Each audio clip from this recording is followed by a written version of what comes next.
cutting edge guests, awesome, uncensored, jaw-dropping information, plus funny memes, good deeds, and loads of laughter. Kind of have it all. Ladies and gentlemen, if your soul is awake, then welcome, because you're in the right place.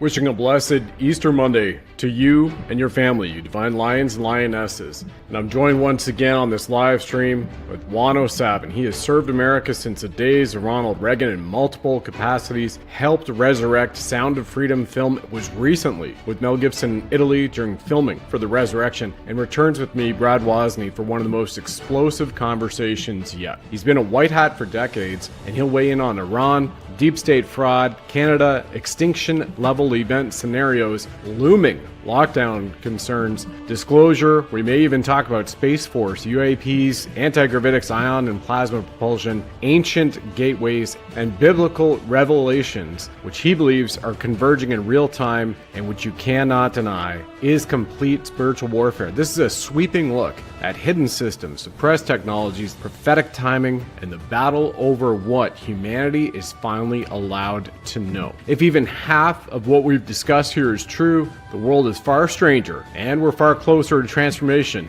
than most realize. We'll see you soon. And welcome. Here we are on this Easter Monday, everybody. And still waiting for Juan to show up. Usually runs a few minutes behind. Band is extremely busy and travels around the world with a massive network. But I have quite a few things to share with you as well. I just finished watching the press conference with President Trump, Secretary of War Pete Hegseth, General Raising Kane, and Central Casting CIA Director John Ratcliffe. That's exactly what Trump called him when he introduced him. He's like, here's John Ratcliffe, CIA Director, Central Casting. If we were casting a movie, he would be Central Casting. So Central Casting, John Ratcliffe, please. He's like, thank you, Mr. President. And off we go.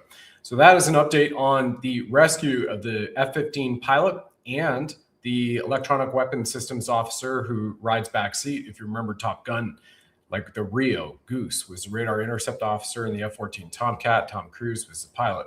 That's what they just updated on. So it was pretty impressive, like extremely impressive to the point in time. I've got a couple of facts here for you. So as President Trump just stated, this 2 hours ago, not even, there were over 10,000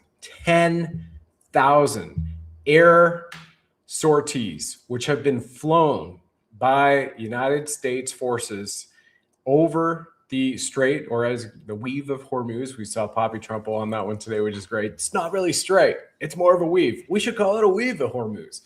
But anyway, there's the levity, right? We're getting into the levity. And 10,000 air sorties in less than the last 3 weeks. 13,000 targets have been struck and eliminated. And you have one downed aircraft. So look at the percentile of that. Is incredible. And there is nothing like it in the history of any warfare in terms of the amount of combat missions which have been flown versus only one downed aircraft. Now, there were a couple of other aircraft you might have heard of. So just a couple of the updates here. Looking at my phone as another text came in, but it's not Juan. Juan has a very specific ring when he calls me or he texts me. So you'll hear that if he texts back or he just hops onto the live stream. And until then, a couple of incredible facts here, right? Number one, they took 7 hours flying in broad daylight to get the pilot. And then the electronic warfare systems officer, electronic weapons systems officer, warfare, I guess. I kind of interchanged that, but at the end of the day, weapons warfare, here we are. Sitting here, a colonel who finally climbed to the top about a mile up a mountain, turned on his emergency locator beacon, and first broadcasted, God is good. Still with his injuries, hid in a cave for an entire day until a Saturday night. Came in, they rescued him yesterday on the Resurrection Day. And not a single member of the United States military was KIA. They've had some wounded individuals, right? So they've lost 2 MC-130 commando transport aircraft, which are completely outfitted, which you're typically going to have your Spec Ops, the Delta Force, the U.S. SEAL Team 6, which is involved. That's already been acknowledged, as well as other operators. JTAC, if you remember my soul speak here with Dominic Luke, not a JTAC, sorry, United States Air Force pararescueman, who is also JTAC as well. He got his JTAC training when he was overseas in combat, Dominic Luke. They were also involved. There was a A-10 Warthog. There we go. Give me 7-8 minutes. Got sidetracked. No worries. So he'll be here in 7-8 minutes. So they had an A-10 Warthog tank buster, which had been hit with a man pad, but pilot was able to safely eject over friendly skies. They rescued the pilot. All good. And then because of the wet, sandy ground of the MC-130s to pick up everybody, those had to be left behind, as well as a few other helicopters. It looks like those might be the Little Birds. If you remember, those came to real fame in terms of the Hollywood movie Black Hawk Down, of which Colonel Sellers, deputy commander, was he retired of Delta Force. You know, he'd done a lot of training on the Little Birds. So you've got the Seesaw pilots, right, of the 160 Special Operation Aviation Regiment. So they took out all of the sensitive information, and then they bombed thermite grenades, bombed the heck out of those. So those IRGC could not get anything out of it whatsoever. So here you have, it was supposed to be a media blackout, right? It's national security. And then Trump says, well, somebody on Friday leaked that there was another pilot, the officer, the backseat. And we didn't want that out there for national security reasons. And the moment they leaked that to the press, and that particular publication put it out, the entire Iraqi regime, what's left standing, put out a bounty. I've seen it reported 60 grand, 60,000 US, which is a massive sum of money there. And he said millions of people were hunting for this pilot. They weren't supposed to know that. So we are investigating because that person who leaked that information is going to jail. And he spent a few minutes on it. So again, FAFO, because they literally jeopardized all the lives of those US military soldiers, sailors, airmen, airwomen as well, and everybody on the ground, as well as obviously the pilot and his backseat, the colonel, completely jeopardized it. National security. So they should have a military tribunal, and as far as I'm concerned, probably be locked up the rest of their freaking life, right? For doing that, for just leaking information at a national security level, which can hasten death in life, which, by the way, is what they continue to do in China, Venezuela right now, right? So let's go over to that, because again, extinction level event is what we are titling this, because Juan has incredible information to share with all of you. I'm not going to get ahead and front run any of his information, but you're still seeing an extinction level event across the world, in particular in the borders, or what's known as the fake borders of Canada. So once again, let's also remember here, Sovereign Soul Show.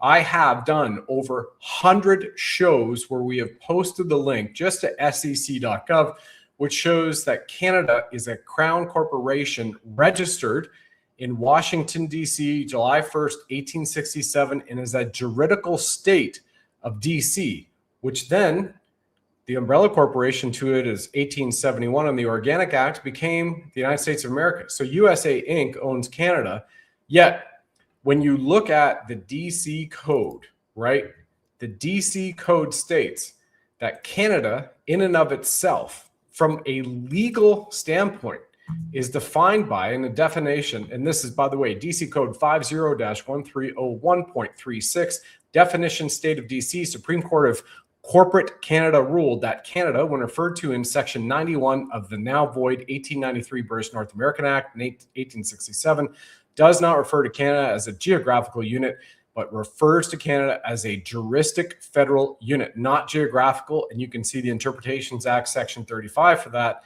So the definitions for Canada includes the internal and territorial waters.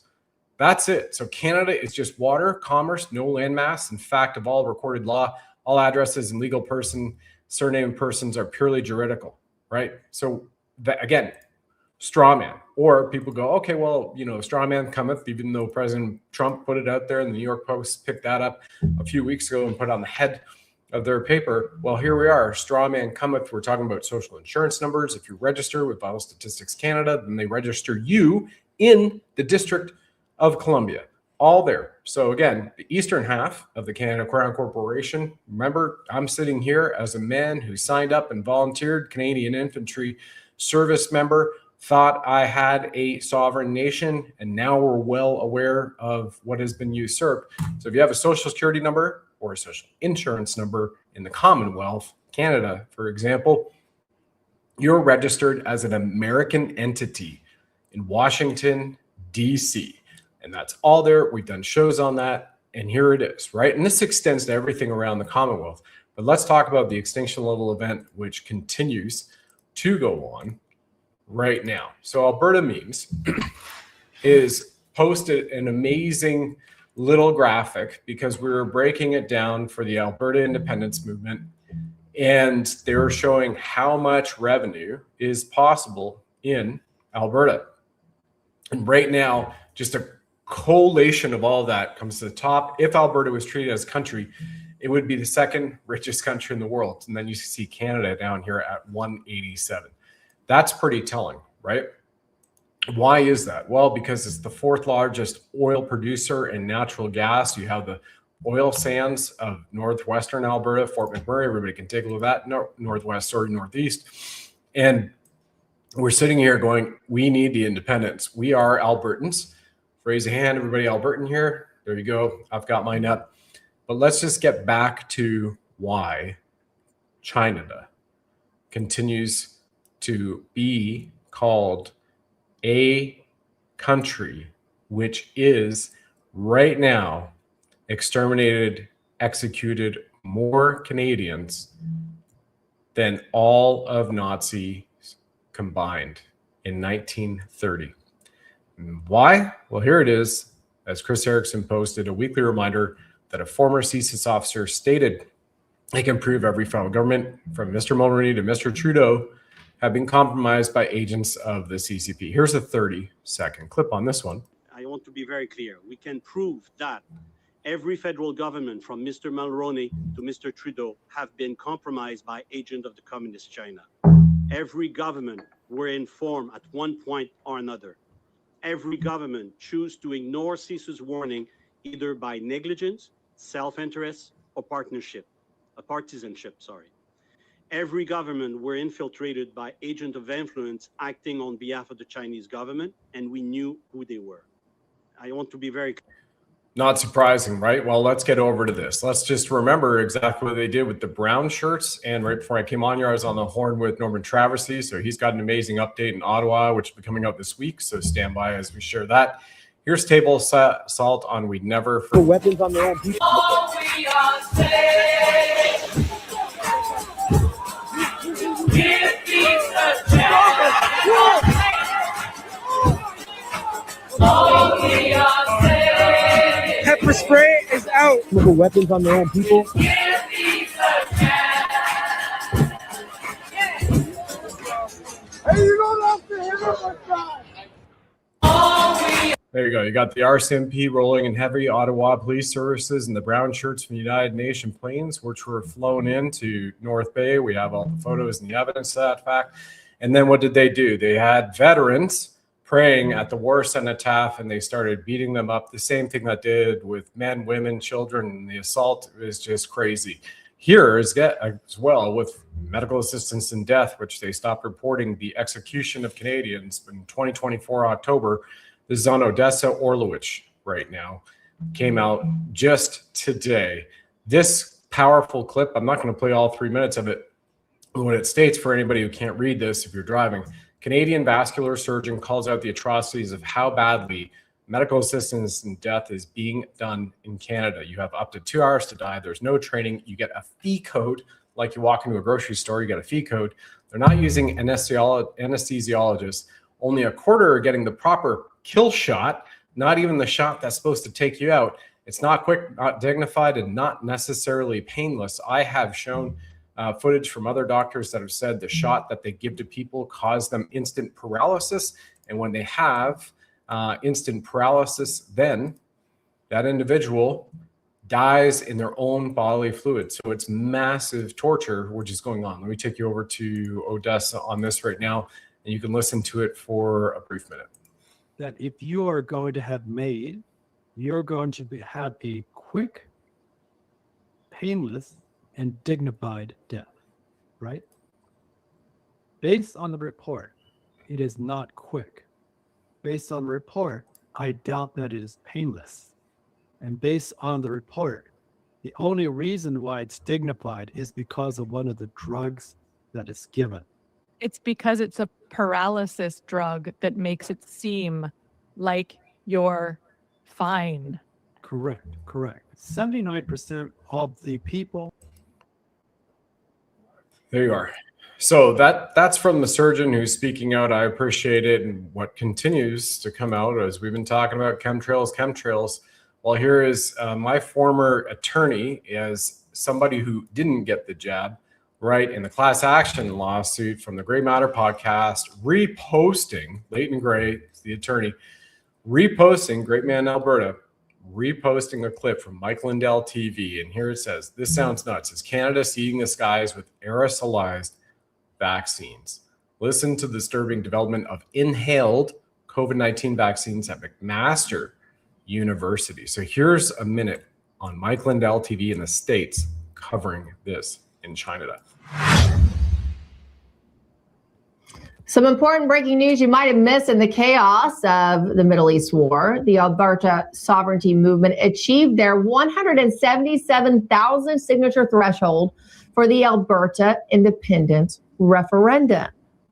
And it sounds like it couldn't come soon enough because a Canadian university created an aerosolized version of the so-called COVID vaccine. There are now many fears amongst Canadians, notably those in Alberta, that the Canadian federal government is secretly seeding clouds over their country with these aerosolized vaccines. My next guest is an Alberta-based attorney and the host of Gray Matters podcast. He's also the author, most recently, of the book, Lies, Laws, and Liberty. It is Leighton Gray, and he joins us now. Okay, let's start with the win. The good news is... I'm just going to play the next 45 seconds. People can go over to Leighton's link here on X, Gray Matter Podcast. Follow, once again. This is a former attorney in the class action, and you're like, wait, why are you sovereign and you have an attorney? Because the way that what you do is it's death by 1,000 cuts for the deep state, right? So they don't like it that you're involved in lawsuits against them. On top of that, you're leveraging divine natural law. You just go after it every which way, everyone. You do not bow, like Pastor Archer Pawlowski says. Remember, the book is Lions Do Not Bow. Here's that next 45 seconds about Canada seeding clouds with aerosolized vaccines. Is the Alberta sovereignty movement achieved the signatures? What exactly does that mean, and what happens next? Good to see you, Leighton. Well, yeah, it's nice to see you too. I think, firstly, there probably are a lot more than 177,000 signatures. And I think that ultimately the referendum that's going to happen on October 19th is probably going to result in favor of about between 60 and 65%. Unfortunately, that will not automatically make Alberta independent because there's a federal law called the Clarity Act, which is ironically named. And what it does is it sends Alberta negotiators into a forced negotiation with the federal government to negotiate, the when, the where, the how, and everything else about what an independent Alberta is going to look like. And what my concern is, as an advocate for Alberta independence, is that this government in Ottawa is going to try to create a sort of a quagmire in the negotiation and try to prevent Alberta from leaving. And that still is a distinct possibility. So you guys can continue all of that across here. You can find out more with regards to Leighton on the aerosolization of the vaccines from McMaster. Remember, UBC, University of British Columbia, and part of Trudeau Foundation on Arbutus Street in Vancouver have been implicated in the creation of those, as the Alliance of Indigenous Nations Tribunal has ruled, weapons of mass destruction, COVID-19. And it'll continue on. So we, the people everywhere, have to stand up, push back in your communities. No way are you going to get freedom if you sit down there and you wait for everybody else to do it. And speaking of not getting freedom, and speaking about extinction level event, they also bring in their own Gestapo. Here it is, thanks to Wealth Moose, on the RCMP recruitment video in Regina, Saskatchewan. Welcome to Canada.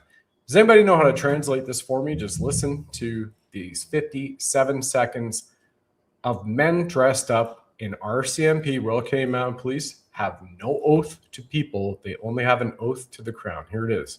Hello ਸਤਿ ਸ਼੍ਰੀ ਅਕਾਲ ਜੀ ਜੇ ਤੁਸੀਂ Regina Saskatchewan ਚ ਰਹਿੰਦੇ ਆ ਔਰ ਤੁਸੀਂ RCMP ਦੇ ਵਿੱਚ ਪੁਲਿਸ ਵਾਲੇ police of No, this is not on fast. This is not English, nor is it French. It is whatever that guy's language is. And it's a recruitment video.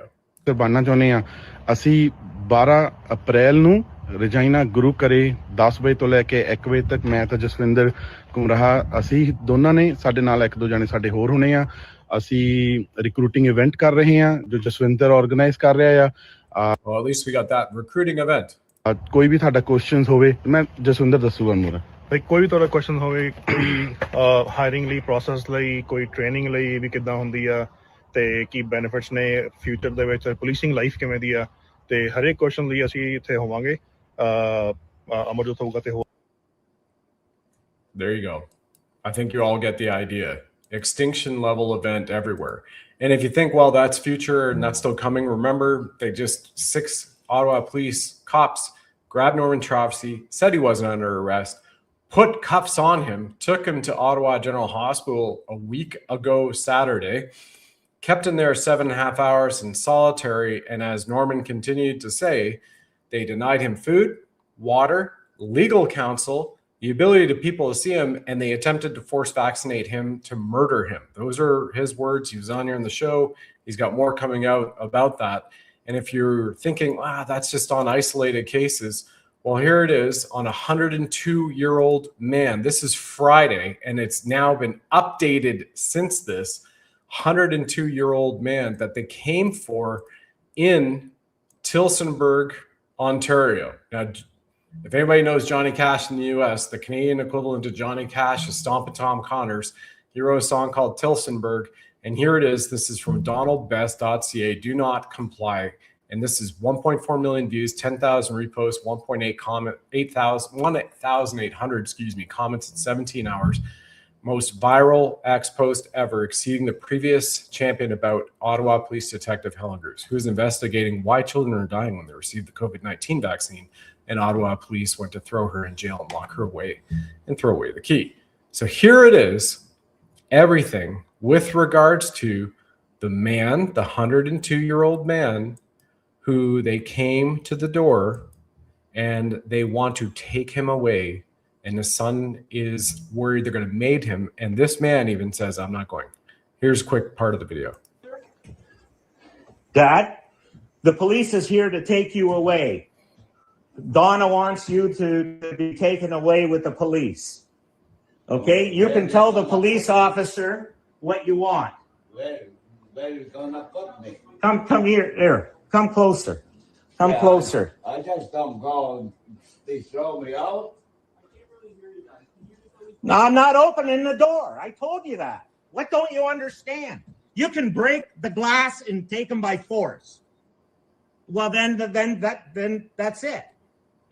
Yeah, I know the reason you're here. Because you have an order to extract them out of the house. Yeah. I know my lawyer here. Just hang on. What did you say? My lawyer comes, I go. You don't have a lawyer. He says if his lawyer comes, he'll talk to his lawyer. My lawyer. The judge overrides that decision by the lawyer. Well, he's got capacity. He has capacity. Okay? So he can make his own decisions. There's no ruling that he doesn't have capacity. That's right. The judge has kind of overridden all of our decisions. So Not his decision. Not his decision. So the son, this goes on for over 15 minutes. His son fighting to ensure with his father, who seems to be of sound mind right there, right? Not to go, because they are absolutely afraid that he will be mated. Now, the update on that is the court has given another ruling. Here's the last few seconds. I am civil.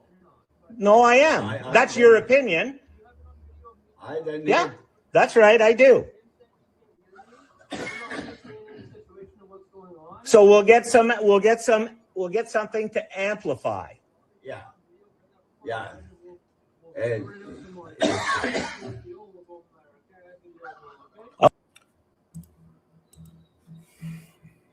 You need to stand up, everybody, all around the world, Australia as well, peacefully, right? And look at how powerful it is to stand up on that. Juan is just entering here right now, everyone. And it's wonderful.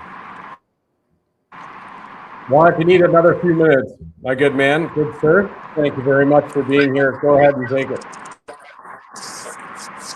Hey, how you doing there, bro? Doing very well, Juan. How about yourself, sir?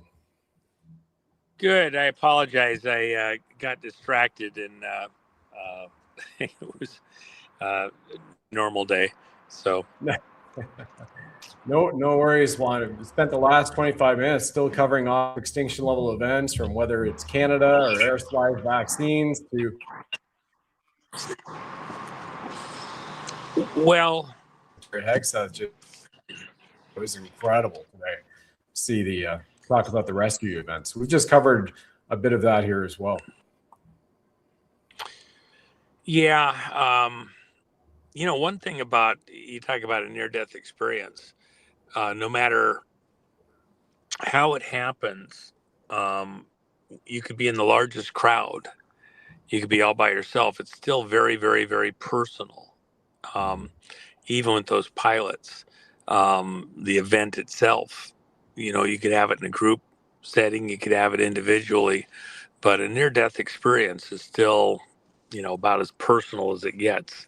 And those guys just had one. So. Yeah, definitely. I'm really glad they got out of here safe, Juan. And if you need a minute or two to catch up, I can just roll our trailer once again for everybody as we reset here, because I was covering a lot of stuff going on in Venezuela and Alberta right before. No, let's dive right into it. Love to. Whatever suits you for your, what's the best for what you're doing there. So yeah, that's awesome. Yeah, we have a couple hundred people on Rumble and a bunch of dozen here on YouTube who are watching right now, saying hello, Juan. We've got everybody coming in from North Florida to Alberta, bonus Alberta, which is great, and to the UK, it seems, who have posted here. And Juan, I'll just put the thumbnail up here once again for everybody on the show, right? And the links are below the show on Rumble and YouTube. Going to be adding them here in a moment.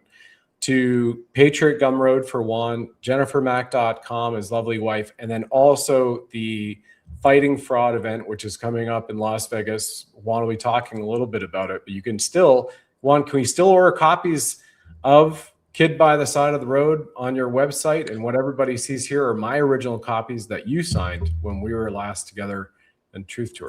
Yeah, just so you know, I mean, we've, it's a bestseller. We've sold in the low six figures, mid six figures of the book. I'm down to, I said I wouldn't redo the first edition, and we're down to, I think, about 900 or 1,000 copies of that left. So there's not much left, and but we'll sell them to the wall and probably hold back 100 or 200 for somewhere out in the future. But we got a few of the Japanese editions, which are very unusual. And of course, South Korea, if somebody's on the line from South Korea, there actually am going back to South Korea. Probably here, we had a date that we moved just the other day. I wanted to be over for the cherry blossom festivals in Tokyo and then go over to South Korea.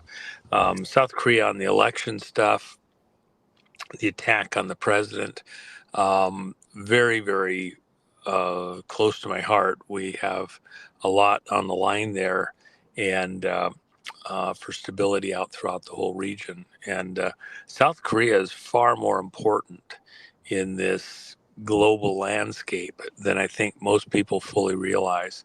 And if you consider the deep state players that are really a problem across the world, they are playing ping pong with the media and with the American psyche.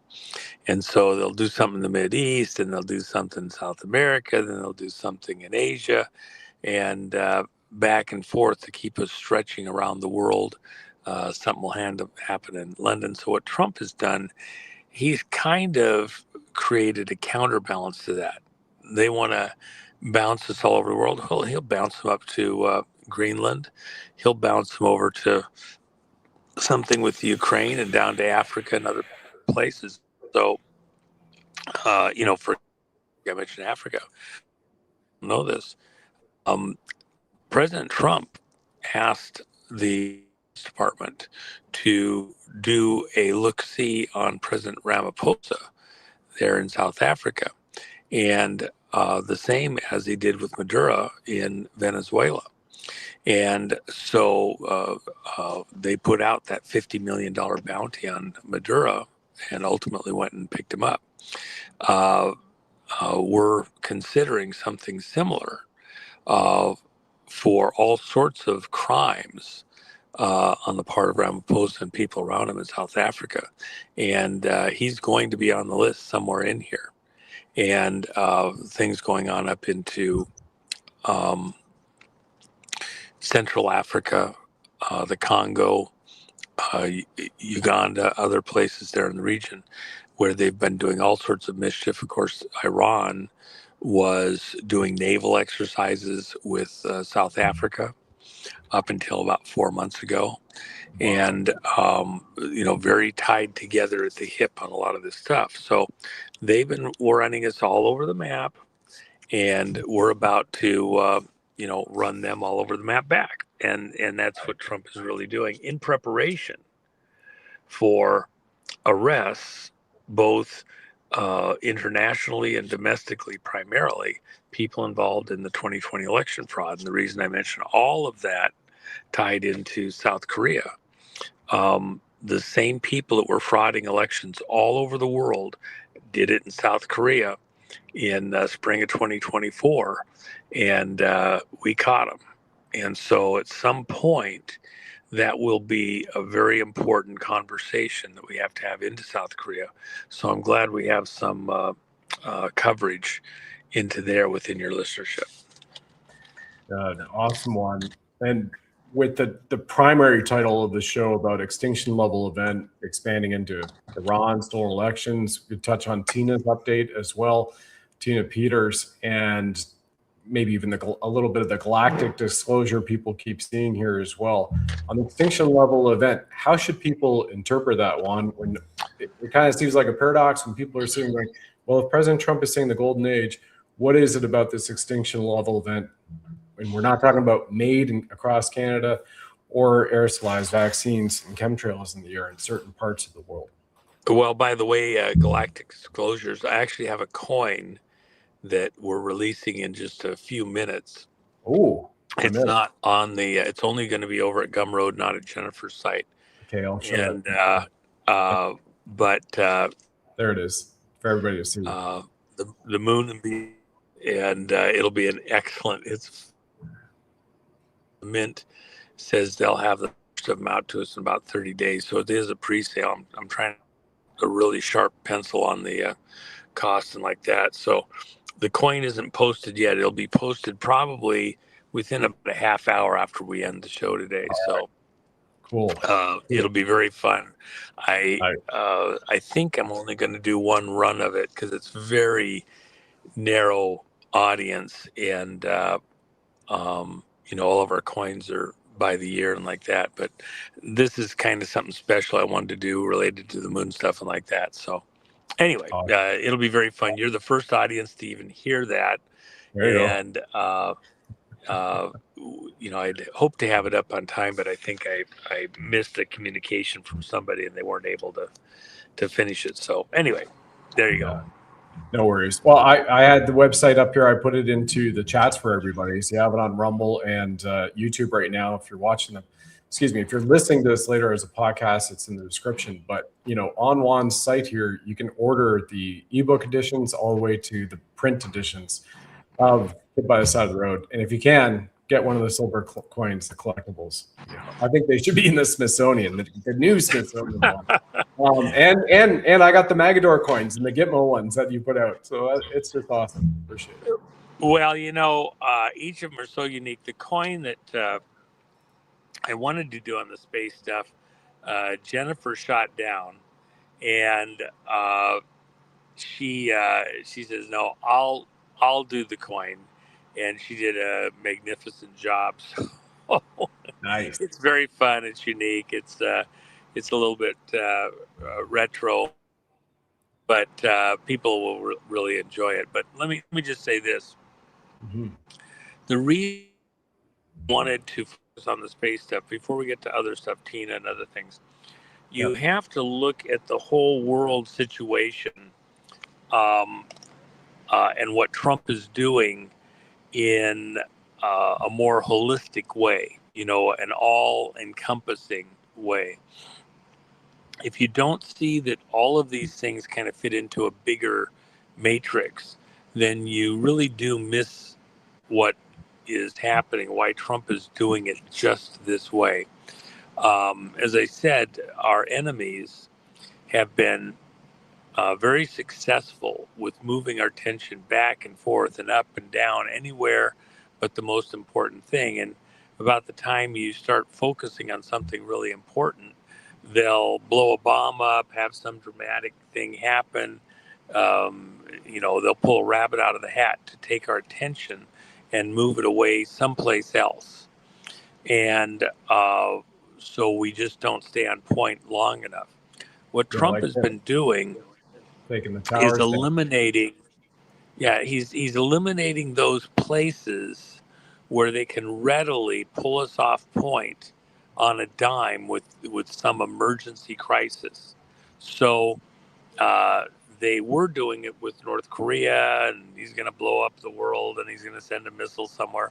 They were doing it with stuff out of South America, with Venezuela, the Mideast, with Iran. Iran is the terror hub of so much of what goes on, not just in the Mideast, but across much of the world.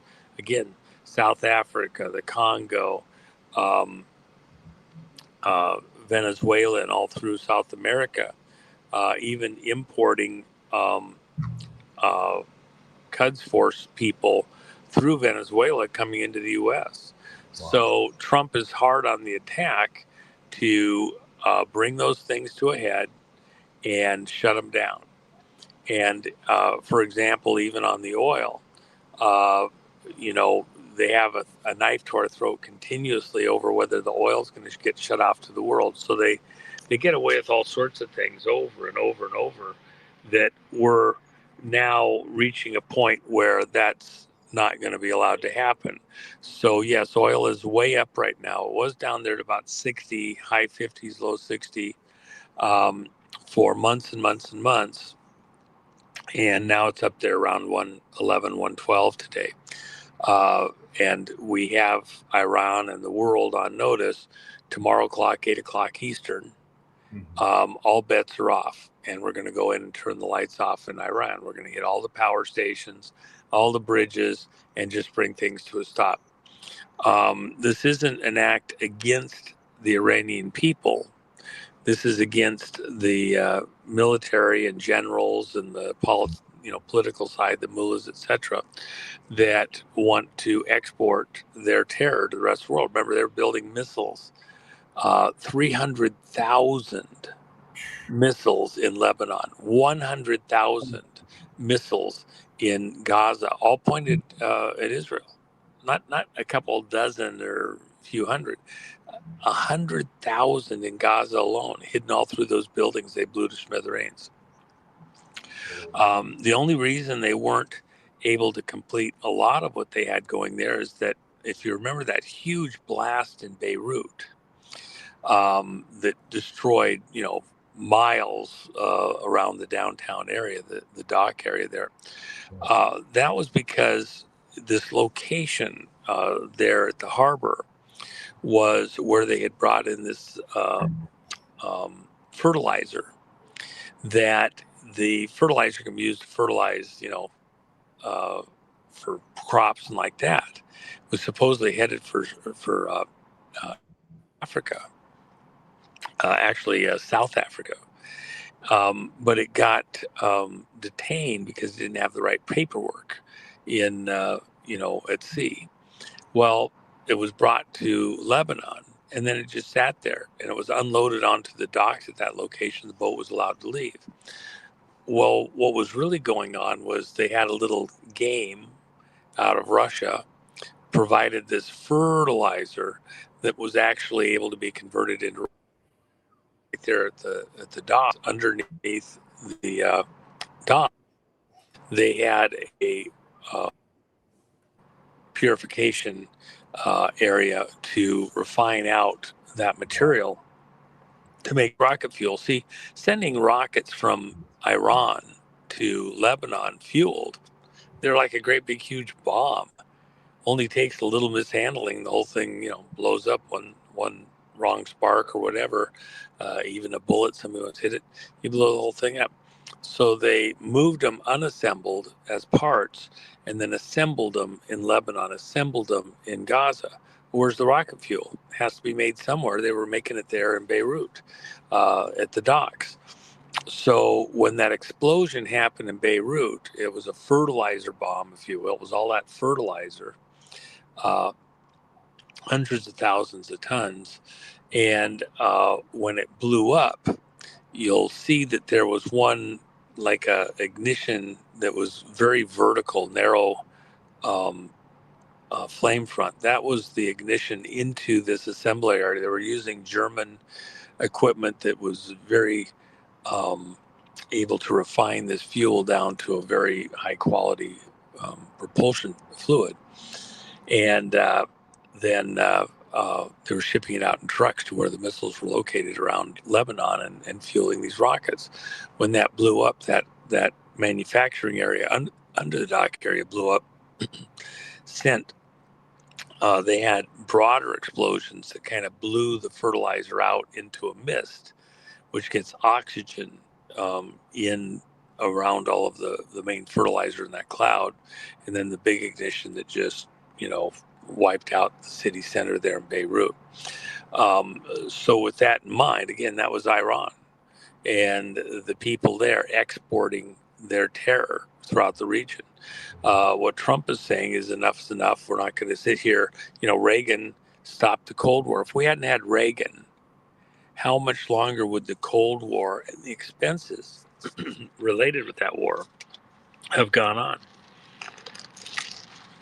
You know, we'd be dealing with the 100-year Cold War instead of a 50-year Cold War. And what Trump is doing, President Trump has decided that he's going to stop this perpetual terrorism machine. Iran, 57 years of this bullshit, and other locations also, and just we're going to nip it in the bud. We're going to stop this, and as we should. And I said 47 years, as we should, and allow people to take a breath and have a life. And if Iran wants to continue to play the game, if the people of Iran are unable to stop the military and the mullahs doing what they're doing, running these plants, these manufacturing facilities, we're going to shut off the machine by cutting off the power to the machine, whatever way we have to do that, so that they may have some stuff that they've stored up, they've backed up, etc. But we're going to stop them from being able to continue to do the manufacturing, shut off the machine itself. Whatever they have, we'll just methodically go after it and wipe it out. War of attrition there. They don't have endless supplies. And once we've got it shut off, then we can look at what we can do to help the Iranian people to recapture control of their government and processes and start their lives over. Definitely a thing that's necessary to paralyze that entire regime stronghold, from the air then onto the land, and then anything that they might have below it one. So I fully support that. We even saw, though, three weeks ago in Toronto Pearson International, mullahs from Iran who were there, and then RCMP, maybe it's the good side of the RCMP. I don't believe there's a lot of good left there, but anybody that is, God bless them, is showing that the intelligence services have figured out there's over 700 IRGC terrorists just in China, Venezuela alone. across the 4,000 OG terrorist gangs and fentanyl and CCP backers. So I hope that it really works out well there. I'm quite positive it will, because we just heard from the electronic warfare systems officer, the very first words out of his mouth when he turned on his locator beacon when he got to the top of the cliff, Secretary of War Pete Hegseth just said, "God is good." That was the first 3 words he said. He broadcasted, "God is good." So here it is. He's got I don't know if you saw the press conference today. I know you're extremely busy and traveling, but my goodness, I watched it. I'm like, well, there you go. Right? Yeah. Amazing. Well, though, my chief of staff, Matt Mack, he was the first pilot to go feet dry into Iraq in Desert Storm, Desert Shield into Desert Storm. Now, that's officially.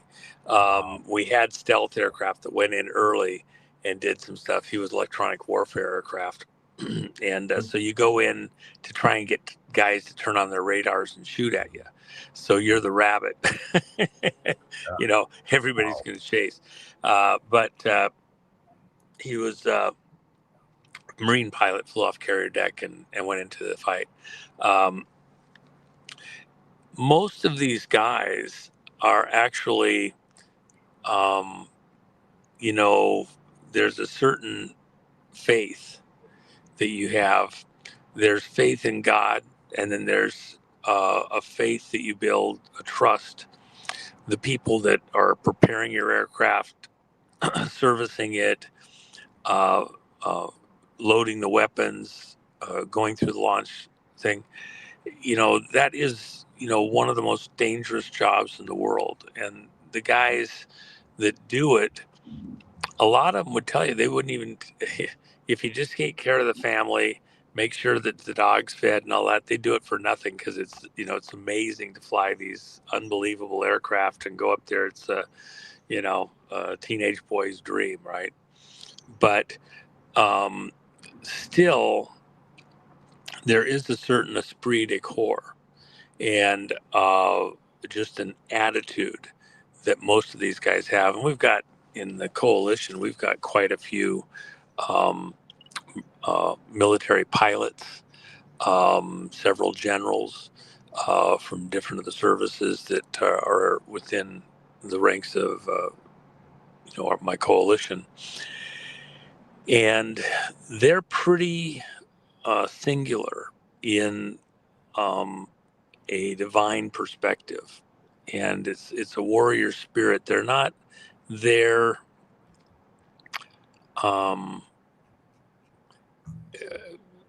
I don't know quite how to articulate it exactly, but there's a certain mental presence where they understand that moment to moment, you make it or don't make it, hand of God.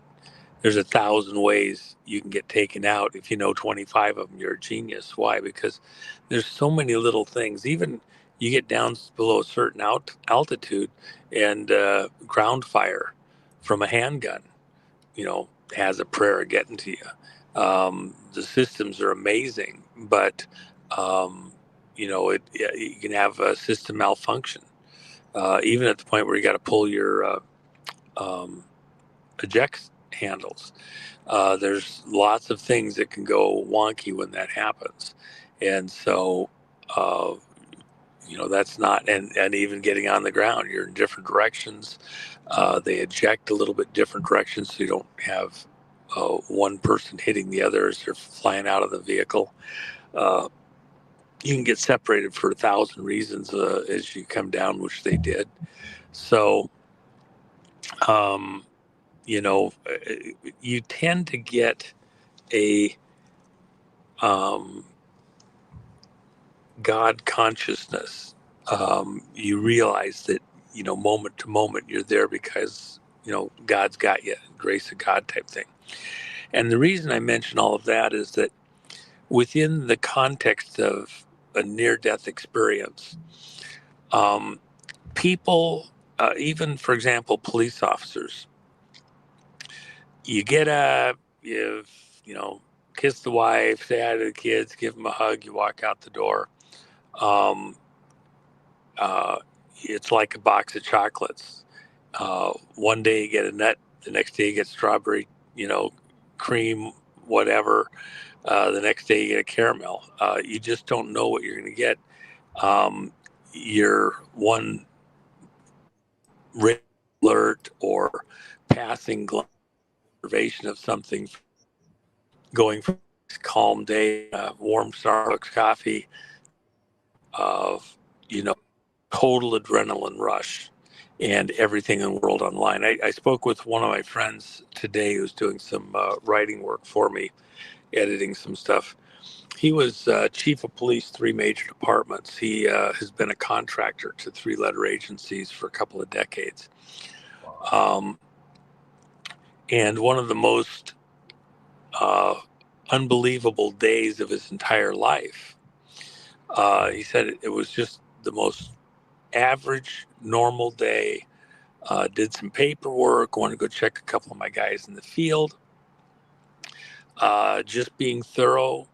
I just finished going through somebody's report on an accident, making sure that they got things in there that he wanted in that accident report, so it was quality, because he was relatively new to this department. He was making sure all of his guys understood what he expected.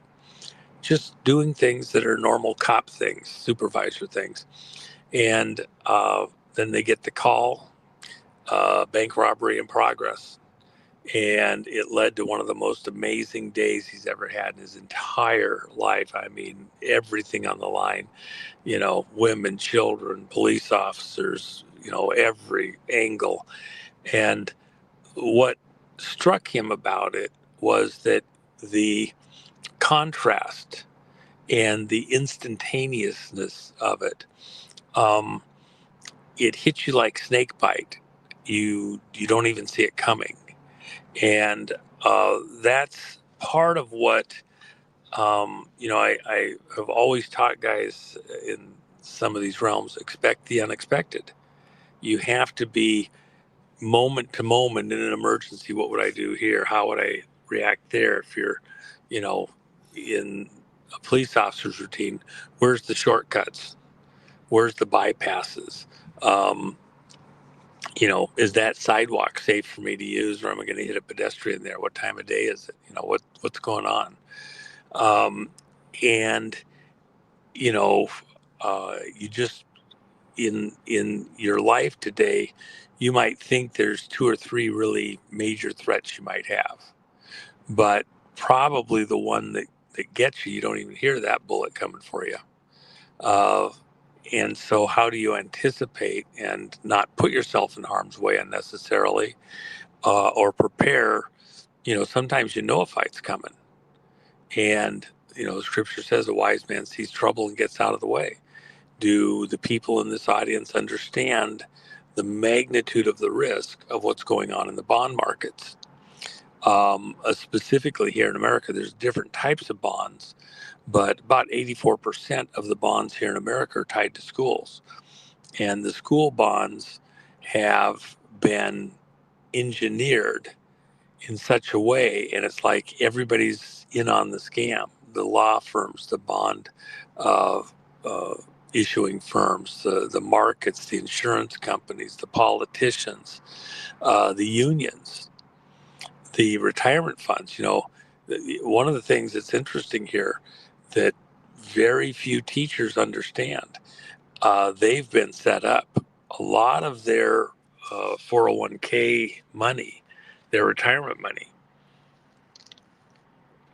I had to get a little sip of coffee there, is tied up in the school bonds. And it could be, for some of them, a complete wipeout. And what we're seeing here in the U.S. in the bond market is duplicated in many, many ways in other countries, including Canada. So this perfect storm that's coming in the bond and currency markets is going to be brutal, and people need to kind of anticipate and then look, what can I do to kind of get out of the way at least a little bit. You're not gonna. It's like a tsunami wave. The earthquake already happened. there's a tsunami wave on the way. The only question is, can you get to high ground in time? Can you get to a structure that's not going to get wiped out by the tsunami? You know, some of these skyscrapers have great deep foundations. You get 2, 3, 4 floors up, and you're out of the way of the worst of it, and it'll survive. You might, the parking garage and every apartment's down lower, and the stores are all gone, but you survive the wave. And they go out across the ocean at 300 to 400 miles an hour in the open ocean, but as they close on land or islands, the waters get shallower, the shorelines get shallower, and the wave climbs in height, and then it trades speed for height. And so it might have been moving 300 or 400 miles an hour, but as it gets closer, say to Hawaii or something like that, it'll slow down to 180, 100, or 50, 40, 50 miles an hour. The wave's moving pretty fast, but it might be 80, 100 feet tall, might be 300 feet tall, and in the right situation, come crashing inland. In Hawaii in 1956, there was a tsunami in Chile, and the tsunami wave traveled across the Pacific. No boats were wiped out. Nobody died. Some of them noted that they got hit by this fast jostling of water, but it was only 3, 4, 5 inches tall. In Hawaii, one little cove there, people saw that the water went out. The tide was lower than it had ever been before. And so this whole bay emptied. So people went down in the bay. They're getting little sharks, and they're getting squid and, octopus and all sorts of fish that were just flopping around there because the tide went out so fast. And they thought, we're going to have a great dinner. It's going to be wonderful. We'll have a picnic this afternoon. Who knew there was going to be this low tide today? Nobody told me about it. And then they look up, and out in the distance, you could see the wave cresting, the white mist of the water at the top of this tall cresting wave. And they were kind of wondering about that. And then as it got closer, the people couldn't get out of the muck and out of the this little bay area fast enough, and hundreds died. And then it went up a river valley, and it killed several hundred people on either side of the river valley, where the houses and like that were in this low area. They just had no idea this was coming. And that's kind of like what's coming in the bond market. People don't realize it, and if they don't get out of the way, if you get out of the way, you see it, and everybody that's there gets a wipeout. But you could survive this. There's a financial crisis coming in the U.S. It's tied to school bonds.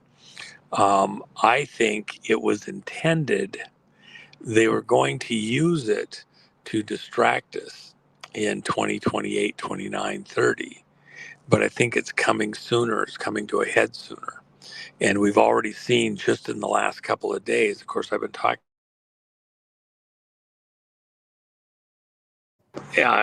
about for 6 to 8 months that it was coming and it was going to be brutal, and making kind of a big thing out of it. And so more of the media have been paying attention. But the reality I can interject to add backstory to what you were saying directly from you, Juan. It was just last August you were here saying with this audience that, hey, there's a time to be in the markets. Now's not the time, maybe in a year and a half. And I've had 2 different PhD economists who are both gold and precious metals experts. One of them, the other one of late over the last couple of shows, last few months. He's a director of economics at the American Institute for Economic Research, which was stood up when they stole all the gold in 1933. And they said this is extremely wrong when they did that.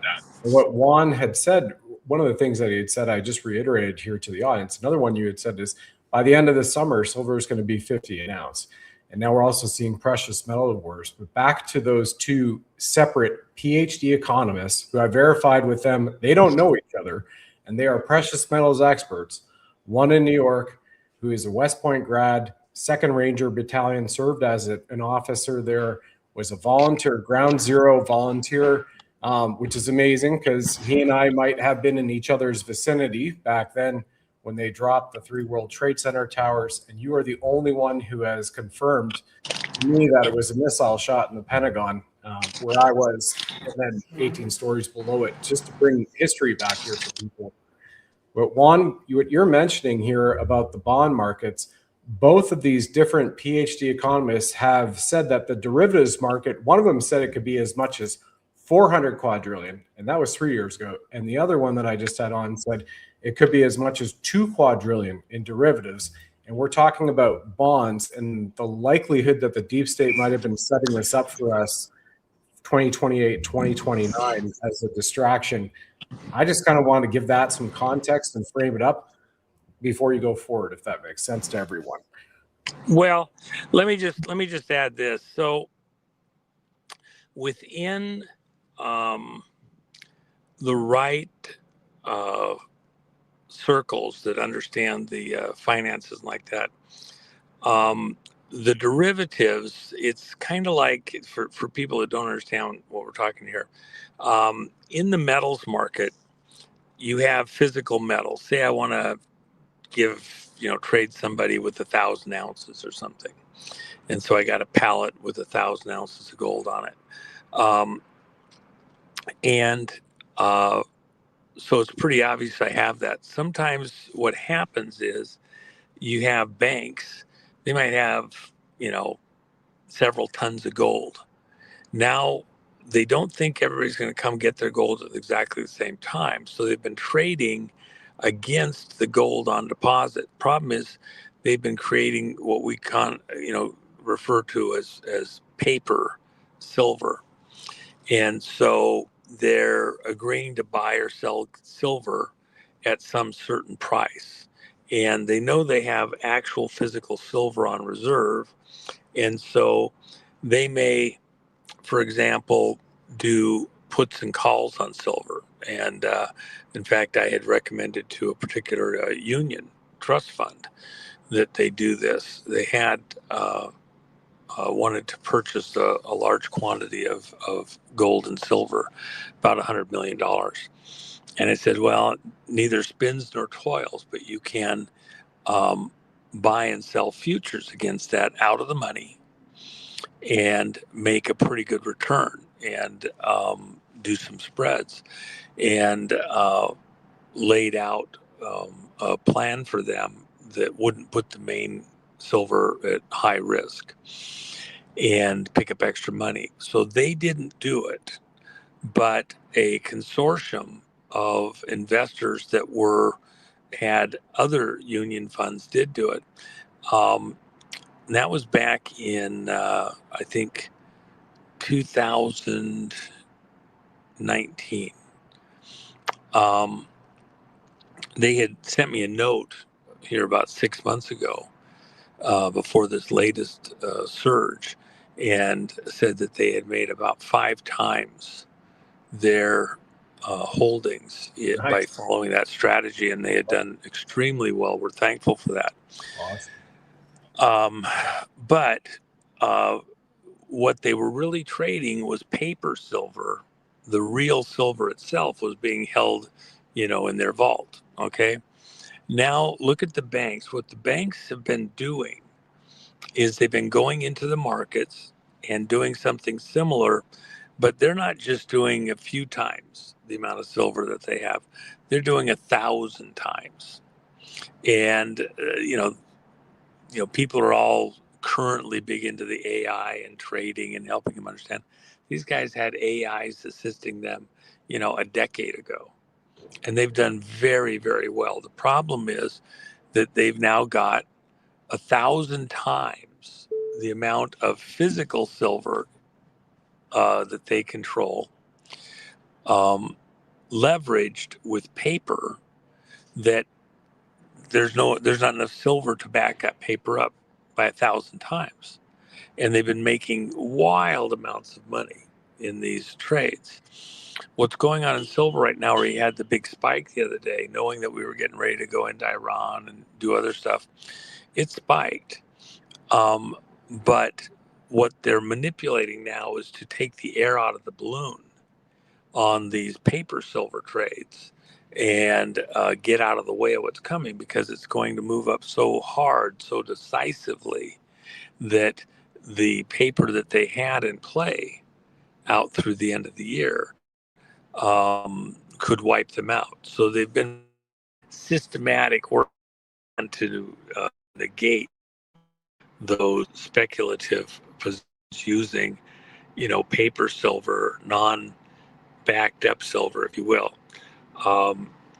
The interesting thing that people should also be aware of is that there's a lot of trades going on right now by these same players, and they're buying futures options for December delivery of silver at between $900 and $1,000 an ounce.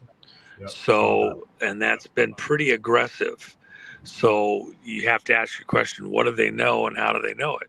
Okay, because something's up there. I've said it's the dollar number for mining that the mining companies would like before they start back up silver mining. We're not mining any significant quantity of silver to meet industrial demand. Trump's going to move the industries back to America from foreign soil.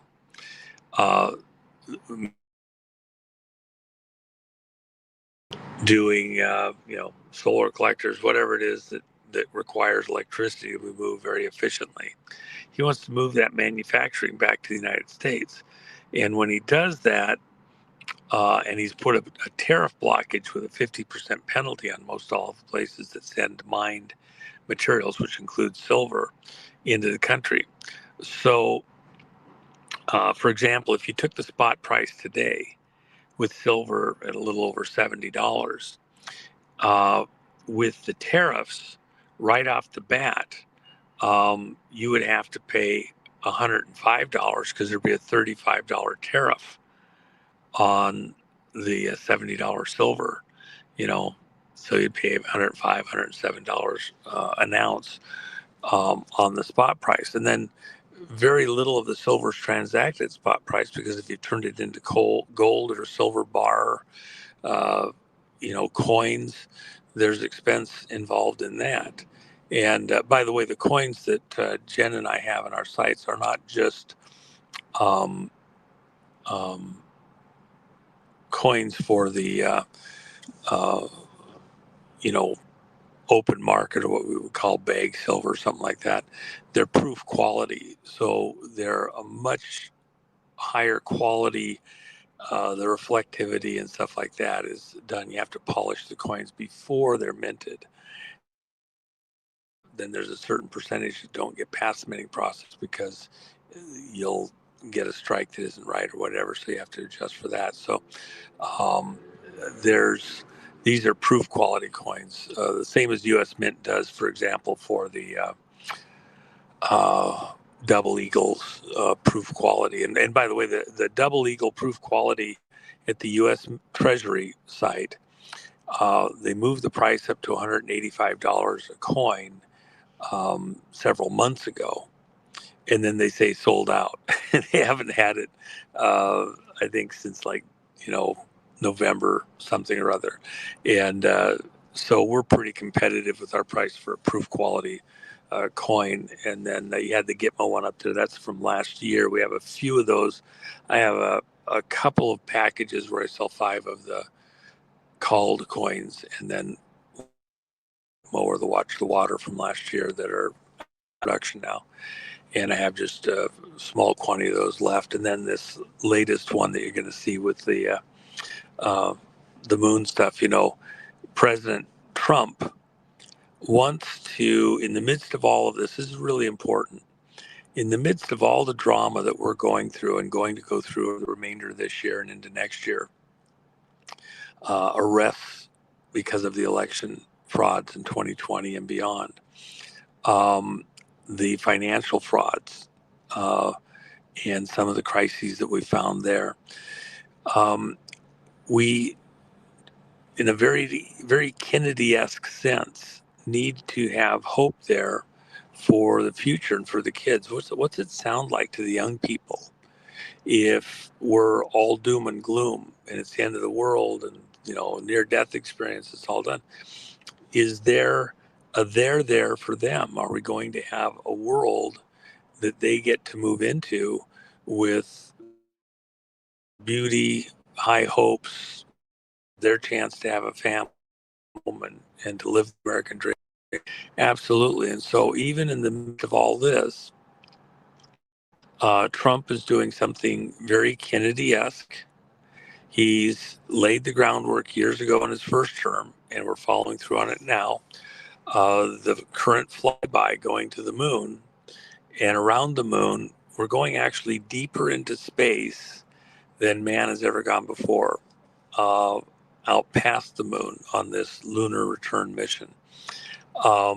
Next year, based on how things go on this flight, the intent is to send a manned mission to the moon, land on the moon, and then with the follow-up flights and systems to take the necessary systems and structures to build a moon base that will be permanently a habitation for mankind, starting with the U.S. by 2030. So, you know, I have one of my listeners' sons. You know, I talked with the family several years ago, and he wanted to go to college, and he had particular interests. He was an athlete like that. I said, you know, you got to think about mining and a career in the mining industry. And he liked that idea because of where he was from. And so he pursued that. He just graduated a few weeks ago. And when we talked, he was in a competition for mining skills and all that, where they actually go out and, you know, flail away with sledgehammers and timber beams and all sorts of fun stuff. And I didn't hear how that went, but it's kind of a fun idea. That was in Arizona. But I said, you ought to consider going back and doing a PhD on the mining for off-world mining on the moon, best practices for mining on the moon, and Mars and the asteroids and beyond. Because in your lifetime, that's where we're going. Don't stop with just mining here. When we get to the moon, there's going to be some excavation and mining that will be done there. The base itself won't be above ground. It'll be like Antarctica. The main base areas will be below ground. And for, you know, safety with meteorite strikes, things like that. And then materials manufacturing. You're not going to take all of what you need to build that base from the Earth to the moon. You're going there with the right equipment to take what's already there on the moon and turn it into usable building materials, which it's sand, it's glass-like, talcum powder-like sand, glassine in nature. And you're going to melt it down and use it for, you know, these glass structures. It'll be stunning. It's actually glass in a zero-G environment is stronger than steel, about 20 times stronger than steel. So has high tensile strength. So it'll be really fun to do that.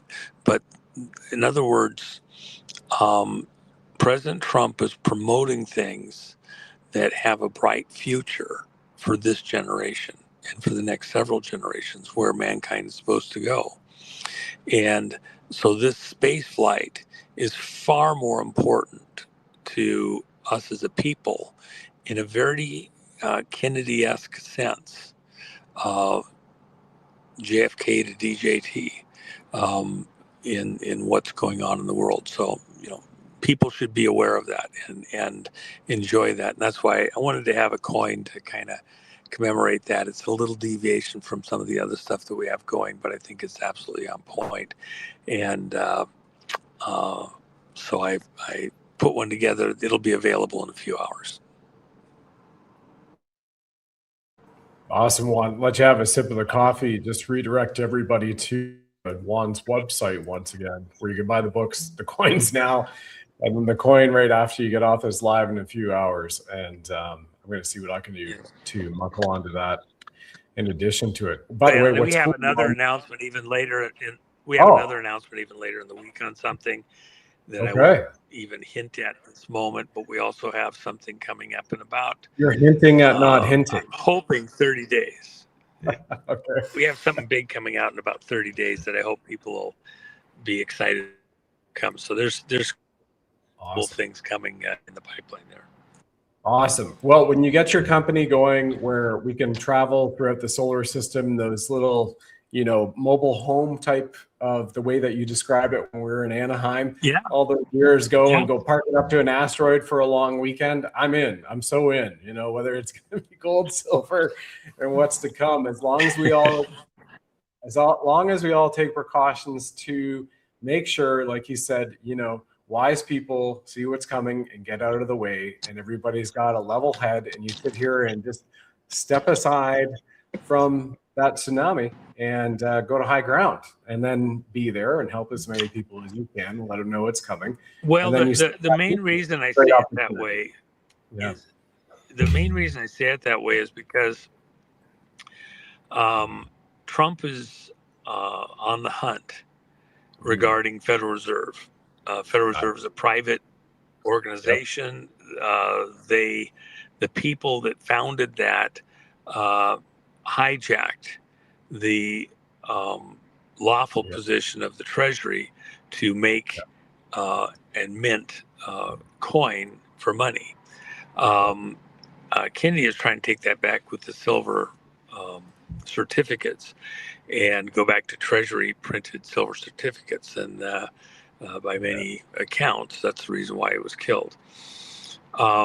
Trump has been very, very blatant in his attack over towards the Federal Reserve and protection of the Treasury, even to the point of putting the security fencing around the White House and around the U.S. Treasury last summer in the celebration of the 250th anniversary of the Army, but not protecting the Federal Reserve building, and in fact kicking the board of governors for the Federal Reserve, these private banks, out of a federal building and closing the building permanently. The fight's on. I mean, even this morning, a number of my calls that I had to field this morning relate to City of London and this fight involving the currencies, Federal Reserve notes, and what the Treasury is going to do in coming back on with Treasury notes and certificates. We've got drama ahead. It's going to be fierce. It's going to be unbelievable. Deep breaths, everybody. You need to get out of the way. If you were in France and the Allies landed and the Nazis are retreating through Paris, you're going to stick your head up in the middle of a firefight? No. Go down deeper in the basement, get out of the way, because you're just going to be collateral damage. You think you're going to help or yell or scream or wave your fist at the Nazis. So it's be wise, understand the environment that you're in, and get out of the way. Juan, do you feel that I haven't said this, but others that we know, and Michael was saying that there's coming lockdowns. We have seen weeks ago, right before Iran kicked off, energy lockdowns, and a little bit after that, energy lockdowns might be happening, Australia and other places. Do we see that? Well, part of that actually goes to the situation with Iran and the Strait of Hormuz. Part of that also goes into the monetary situation with even these bond instruments. You're talking about an inability to complete transactions, energy transactions for these materials. So that's a very, very sketchy moment that's coming there. And, in fact, I'll even go so far as to say this. Well, most people think of the emergency broadcast system coming on because of a missile attack, some cataclysmic thing. You could also have it on in a financial crisis where your credit card doesn't work. You can't go to the bank machine. The gas station can't pump gas because there is a problem within the communications grid. Okay. And so you don't have communication except that's the emergency broadcast system. And that might be closer to what we actually anybody tells you to know exactly what's going to happen, you probably wouldn't just walk away. You don't have to run, but I wouldn't waste time listening to them. There's a number of options, and what is a crisis, say in Canada or the Midwest, may not be fully the same crisis on the West Coast or fully the same crisis on the East Coast, and how it plays out. In highly rural areas, the problems that you face may be strikingly different from what you would face in a downtown Chicago or New York location. And time of year has an impact on it too. So it's a hand of God moment where you need God's hand of assistance, protection, guidance, and for your next choices, next decisions. Yeah, even Scheinbaum just 4 or 5 days ago, leading into the long weekend, Holy Week, right down here in the Americas, the Southern Americas, said that by the end of the year, no more money. You will be using a central bank digital currency across Mexico. So that warning is out there for everybody. And once again, Mexico mines approximately 20-25% of silver's exports alone, on top of a lot of other precious metals and so many other things. So there's something massive about to hit, and they can't. Well, and remember, just because they say they're doing something doesn't mean they fully get to pull it off. Mexico, doesn't have, it has a lot of infrastructure. It does not have the infrastructure that even India has, who did go digital themselves. And what you find is that the people found other ways to get around it with other forms of trading. So the success there may not be as universal as they think it's going to be. And so we'll watch and see. Wild.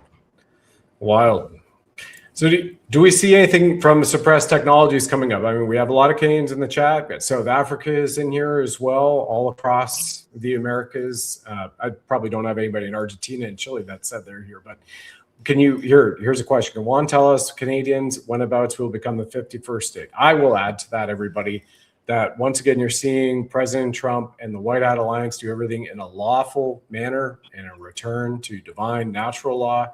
That's my 100% take on it.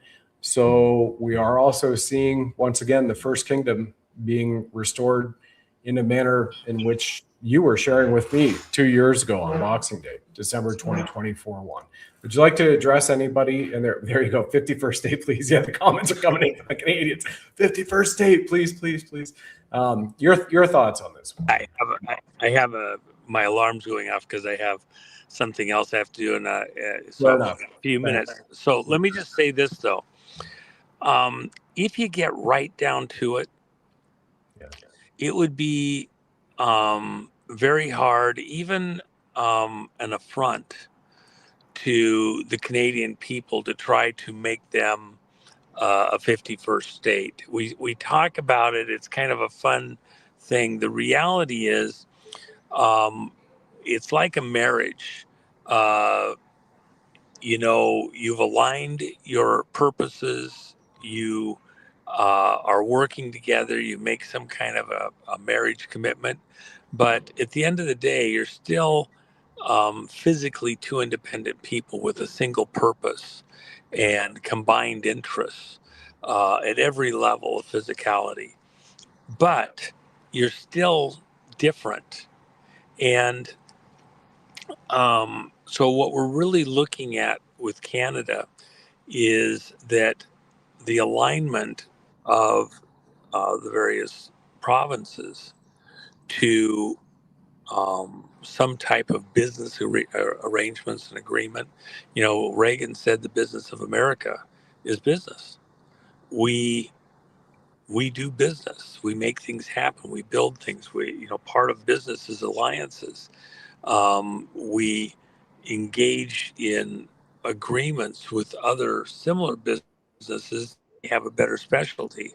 Some companies for an aircraft. I have somebody up in Montana that builds titanium enclosures for certain of the aircraft, for the cockpit area to protect the pilot, and all from ground fire and explosions, things like that. It's very lightweight, extremely strong. The company that they sell those to is a huge company, but they do better making alliances and let somebody specialize in just that one thing. They don't have to have a factory for it that's built to specs. That's their specialty. It's the same thing with,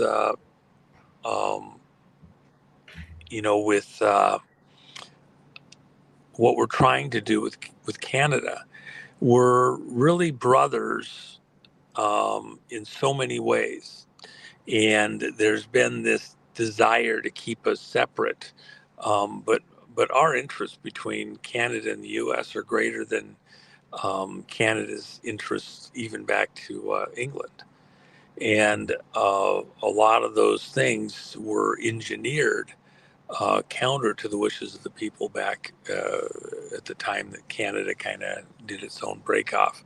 So there's need to have room to do a change up and to get on track where you have a lot of pressure coming in externally for Canada to hold a certain line that doesn't necessarily suit the interests or purposes of the Canadian citizens. Yep. And so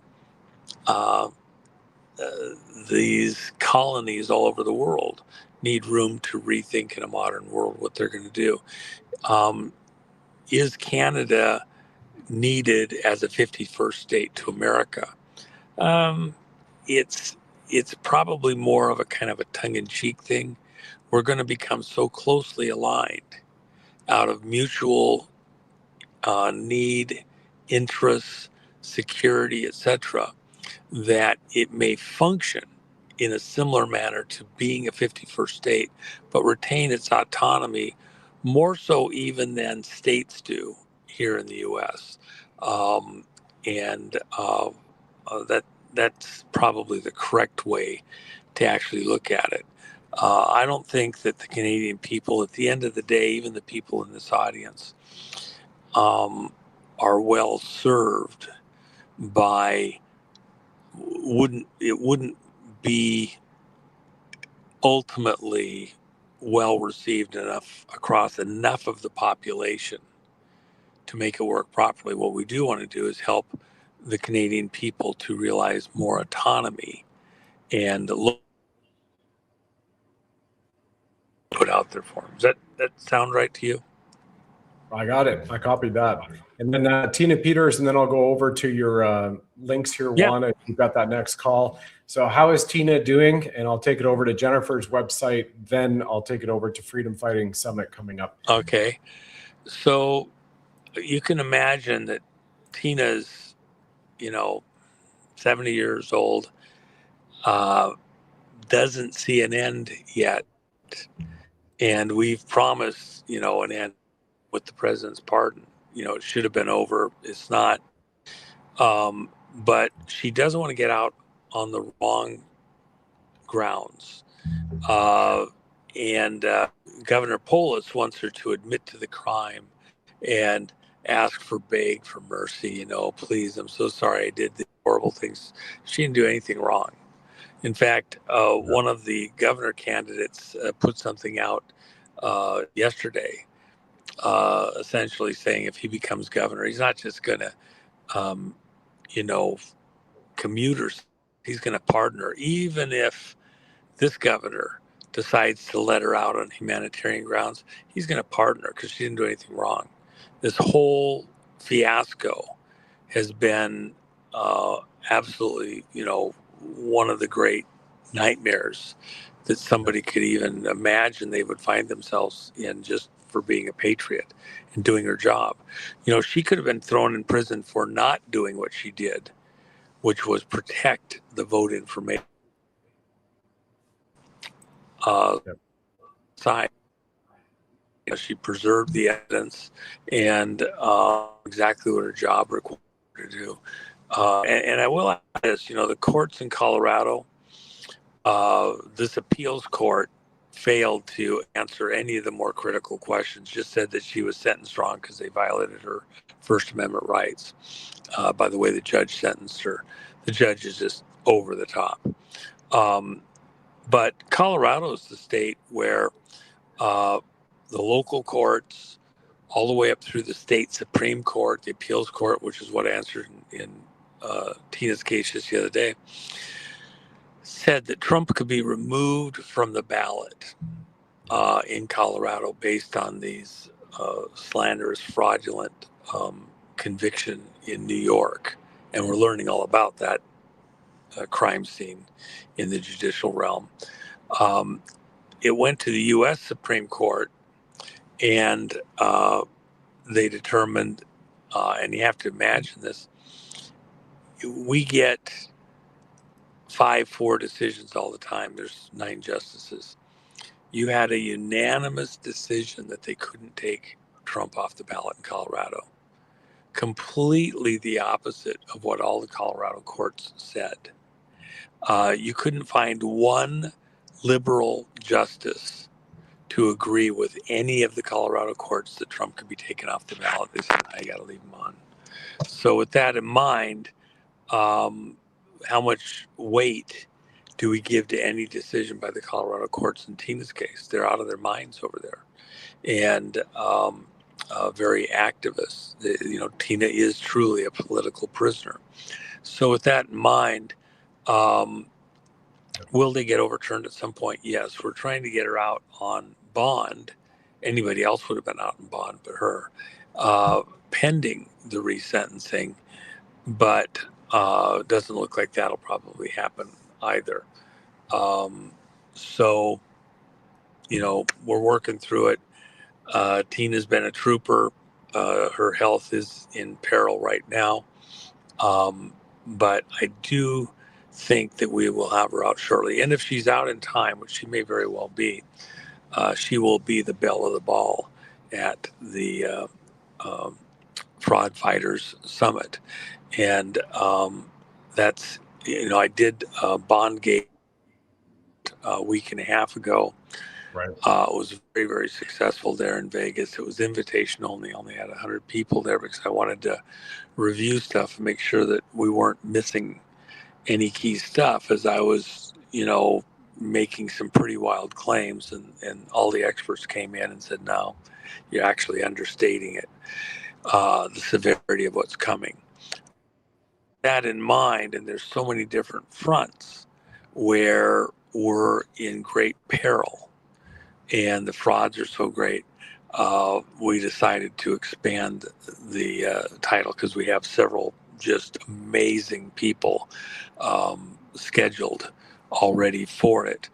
We haven't published the speaker list yet, but it's world class, and we're building it out a little bit more right now. The absolute biggest names in all of these different areas. And after we named it and said what we wanted to name it and put it out, that's when President Trump announced that Vice President Vance was going to become the fraud czar. Okay, so he liked the terminology. In fact, the president's very aware of the conference coming up. And we have a limited number of tickets available if you want to go. Don't sit on your hands because they should go pretty quickly. We've already sold very significant quantities. So with that in mind, it's pretty reasonable. It's $350 a ticket. It's dinner on the 15th, which is Monday night, as people arrive and we all get kind of in the zone. Those conclaves will be excellent. I'll be there from the day before, so I'll be around all day to talk with folks. The 16th and the 17th are all day, and we have 3 meals on the 16th, Tuesday, and then 2 meals on Wednesday morning and lunch. And those aren't just like a croissant and a cup of coffee. Those are full on,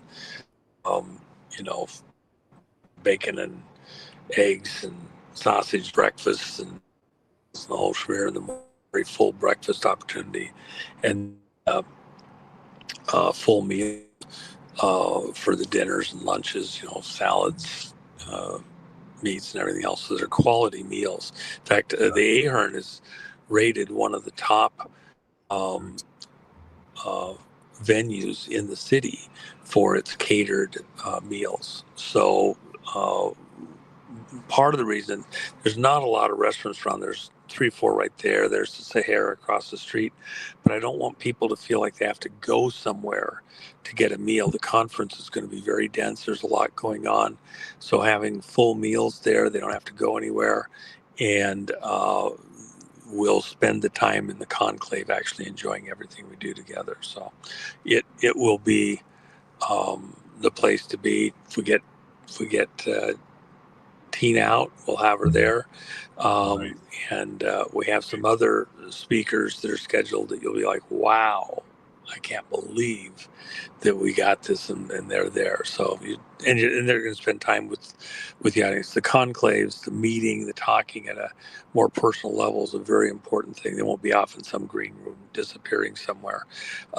This is a different type of engagement that we'll do, and everybody that was with the one a week and a half ago or so thought it was just absolutely fantastic. So we've decided to open this one up to the public. Much of the same issues, but a lot of other stuff thrown in also. Amazing one. And thank you guys for putting that on. If I could be, I would be attending it as well. And if not, maybe at the Indy in DC in August. I really want to be there for that too. But really appreciate it as well. It's an absolute honor for the amount of service that you have done. You're still standing up for the country and giving advice to people out there, which literally could save their lives and help their families live a better way of life moving forward, and giving us actionable tools. It's a true honor. And thank you very much. You and well, and let me add one thing. There's a lot of people within, the patriot community, conservative community, whatever, that have gotten very verbose in their anti-Trump rhetoric and criticizing him over Iran and like that, and even generals and others, acting as though Trump is somehow putting the world at peril and everything else because he's taking on Iran and Venezuela and all this stuff. Cuba's coming. We're hard at it with Cuba. Yep. In part because we're going to be very, very, very involved right next door there in Guantanamo Bay. As these arrests and housing begin to happen there, the whole world's media is going to be drawn to the area. And Cuba, with its alignments with China, Russia less so, has had a problem. Cuba was relying on that cheap oil out of Venezuela. They're in serious trouble. And we have some help there. By the way, Canada and Cuba, there'd been a freeway thoroughfare going on there for quite a long time. Castro too, daddy and son. Yeah, you got it. The acorn didn't fall too far from the tree on that one. And so the long and short of it is, we're actually dealing with a number of these issues where there's hidden alliances. They're having a bit of a joke on the rest of us, and we're kind of done with that. And moving forward, so as we deal with Cuba, some of those reverberations are going to go to Canada also. The need between the people of Canada and the U.S., mining, stuff going up into Greenland, the North Sea Passage, all these different things, our interests are very, very closely aligned. And the people, there is a type of relationship between brother type of relationship that he reiterated naturally there. And we're going to work hard to do certain things. By the way, you know, the robot arm on the space shuttle, that was built in Canada. You have certain technologies there that we're going to want to use, and you have skill sets there. Even with our building out of a moon base, the intent from this administration is to align Canada very closely with what we intend to do there. So any of you kids up there in Canada, you know, get to mining. Yep. Yeah, definitely. Most definitely. Well, I appreciate it, Juan. And then Patriots Gumroad, sorry, allpatriots.gumroad. Once again, I'll show the website here. And if you're watching us by later tonight, everybody, then there's a new surprise announcement from Juan on there. And he sends a newsletter out every now and then from time to time. So that 30-day big announcement, you kind of and let me just say this, is going to come out. I am going to be putting something out related to Tina in just the next day or two. So that's coming also. And I'm anxious to get that out there and help to clarify some of the questions there. And there's something else related to Tina that we'll be putting out. But this space coin is going to be a lot of fun. I hope people enjoy that. And that'll be out in just the next few hours. Well, mahalo Louis Noah, sir. And God bless you and your team and Jen. Appreciate it. All right. I appreciate it. I'm sorry I was a little bit late getting in here. Let's do one here real soon in the next week or two, and I'll bring you up to speed on some things that we're not ready to talk about right now, but I would like to talk about with your audience. Copy that. We'll do. We'll be in touch then. Thank you, Juan. All right. Night, folks. All right. And folks, so you stay on here. I'll just bring you once back again to Juan, right? And once again, remember, this man has been in service since the days of Ronald Reagan. I've had the fortunate blessing to meet him and be around him for 3 days. I hear the signatures of his own on my book. That's Your Kid by the Side of the Road. That's right inside one of the covers. And then also, let's see if I've got the other one here. Yeah, right on the Q cover. And he gave us specific dates, which were pretty awesome. And what's really key now, you're welcome. Northern Ireland is in here. Fantastic to see Northern Ireland. Thank you for watching this late in the evening. I saw Hirschultz is over on Rumble too from South Africa. And once again, we have it all there. And yes, Canada is going to be next after Cuba. Cuba is part of it. So if you haven't seen, Derek and I, we may be resuming the Where We Go One We Go All Weekly very shortly and knock out another one. We'll see about that. But as you heard, Juan wants to come back on here in the next week and a half with some more updates that he can't yet share, which is really cool. And in the meantime, you can go over there, order a copy of Kid by the Side of the Road. What's really fascinating about it too, where I am right now in South America, I don't have that copy with me. It's up in storage in the Northern Territory, if you will. But when you walk yourself through that book, it takes you to historic alignments, a lot of it with regards to the Kennedy era. Of course, the Kennedy era still continues right now with RFK Jr. and the love story, which has just come out of that beautiful movie between JFK Jr. and his beloved. And that walks you through different aspects of that timeline, which I found quite profound because some of it discusses Q and Q comms, which is powerful. And you just heard Juan talk about the space shuttle now or launch, whatever you want to call it. I guess they call it a moon launch, right? And saying it was very Kennedy-esque. There is a lot there. And once again, the Q plan to save the world is for everybody to become part of it, to decode it, to receive information, because there's a different level of people to be brought along. We're all being brought along to by aspects. And one of those, like I mentioned in the very beginning, with President Trump on the White House press briefing earlier today regarding the rescue of the American F-15 pilot and the colonel who was the electronic weapon systems officer. Trump, when he introduced John Ratcliffe, he goes, John Ratcliffe, central casting, head of our CIA. If you were doing a movie, he would be central casting to be head of the CIA. John, why don't you, go ahead, talk. So it's all there for everybody. And he also did another central casting comment earlier today about, man, those guys who were rescued, if you were doing a movie, that would be like right out of the movie, the way the rescue went down. It would be central casting. So he's putting those comms out there for a lot of people as well in preparation for it. And once again, multiple times, we look at the first kingdom, which is what you're looking at out of the 7 kingdoms.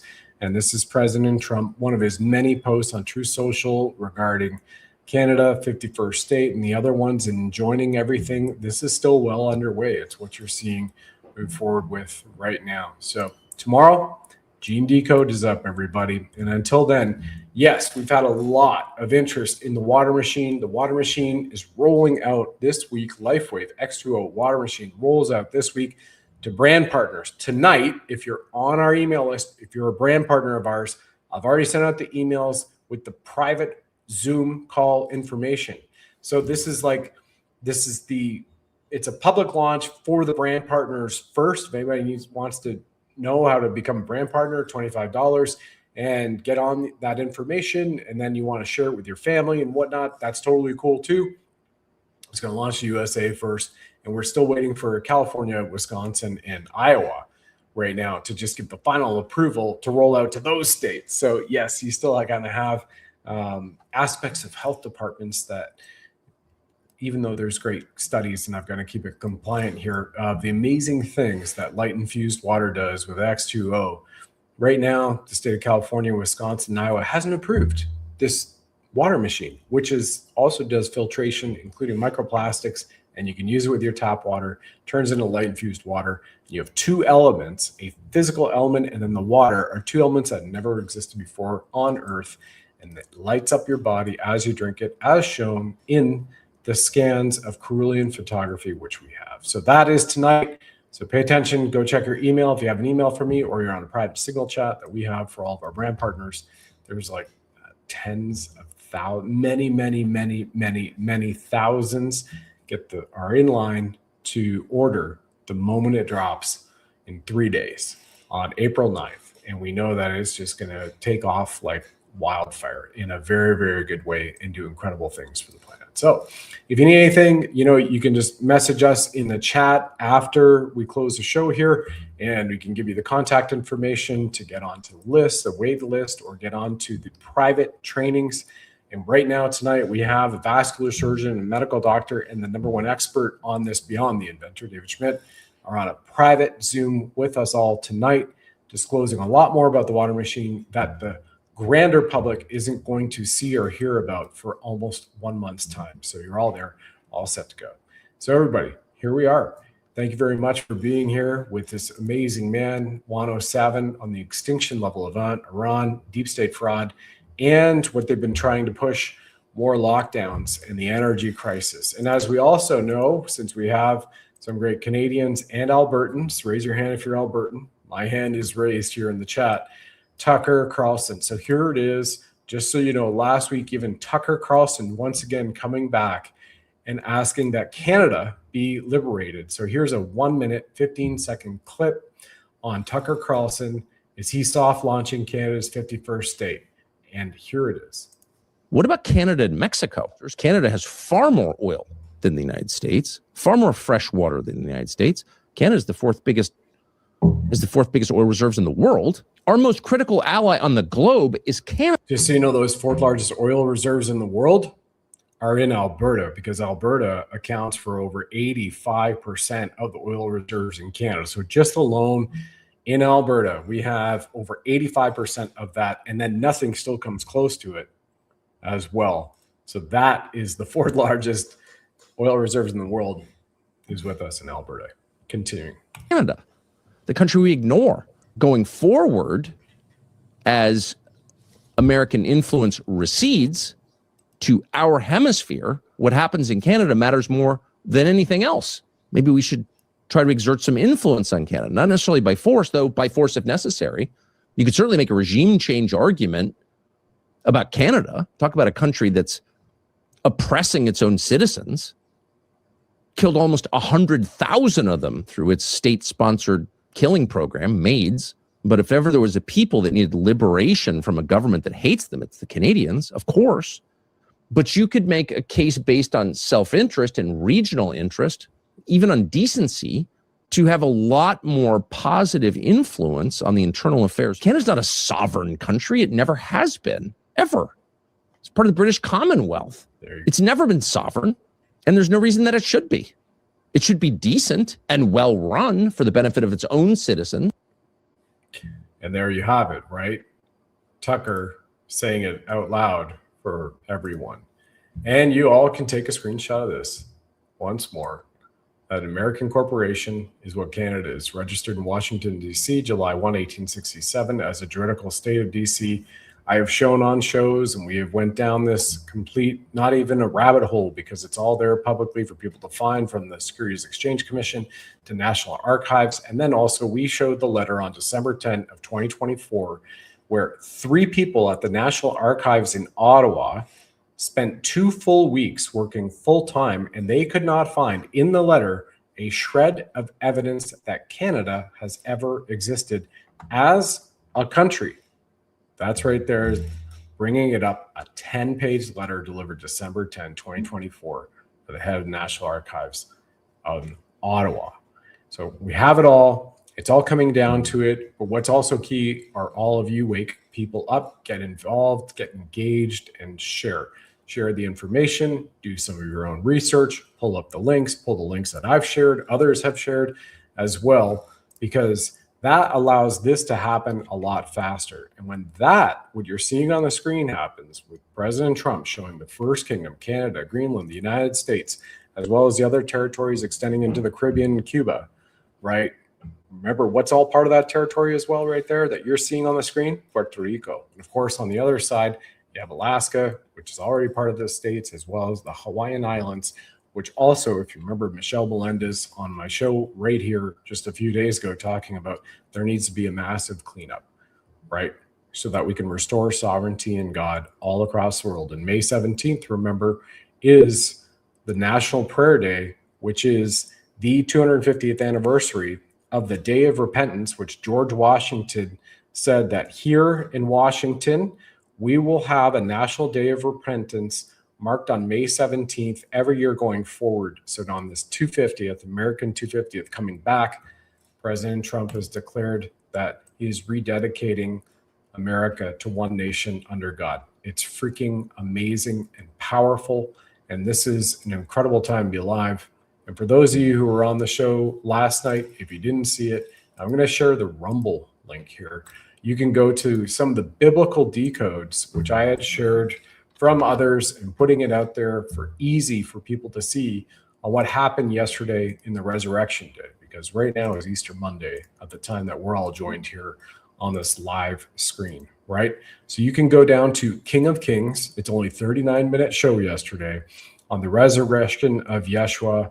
He is risen, that Easter show. It's also here on YouTube right now, but you can watch it for those who are on YouTube, and take a look at the biblical numbers and the spiritually significant incidences, what have been happening on certain days while we're in a 40-day ascension window between now and May 15th. And what you heard from Juan about silver and gold coming up, and I shared 2 weeks ago on the Nasara show.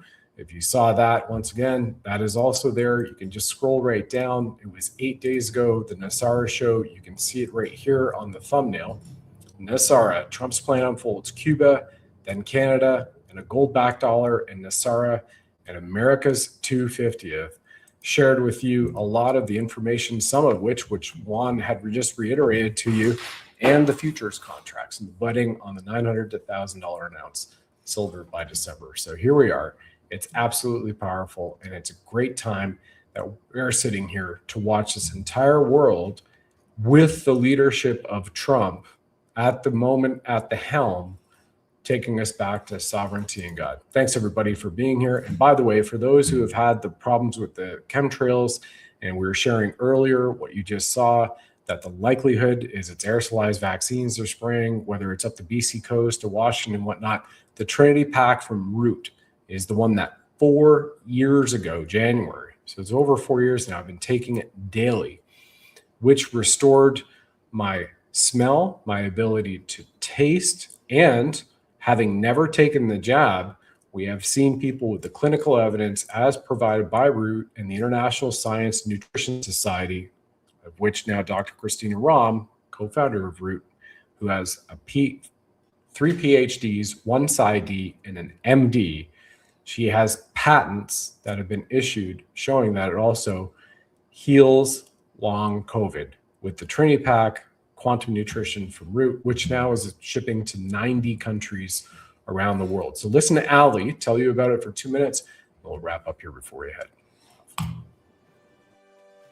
If you are looking for groundbreaking nutritional products which revolutionize the way your body operates, you have to check out this cutting-edge, American-made, all-natural wellness brand.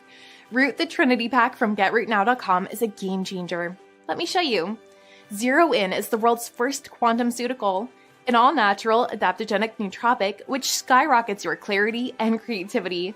Professional athletes have reported over a 40% increase in their performance in only 90 days. Restore is a supplement that completely restores your gut health, optimizes your true brain, helping you tap into quantum consciousness, also known as the God Mind, altogether with Clean Slate, which gently wipes out harmful heavy metals from your body, gently evacuating toxins including graphene oxide. Trinity Pack from Root altogether helps you increase your performance, longevity, deep sleep, and have a far greater quality of life. Register now at GetRootNow.com to grab your Trinity Pack. Then hit subscribe and save to get $15 back every month.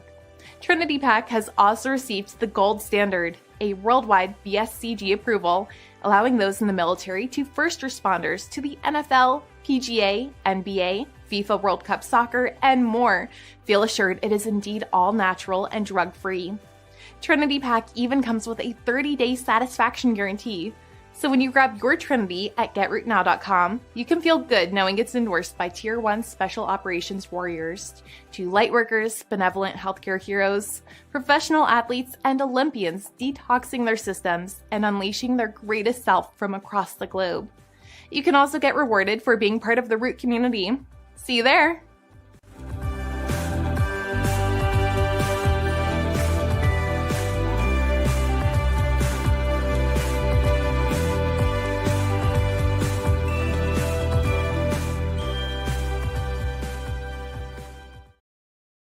Have it, everybody. That is Root Trinity Pack. Highly recommend it. And it's actually now been extended to a 60-day money-back guarantee. Order it anywhere around the world. It's absolutely incredible.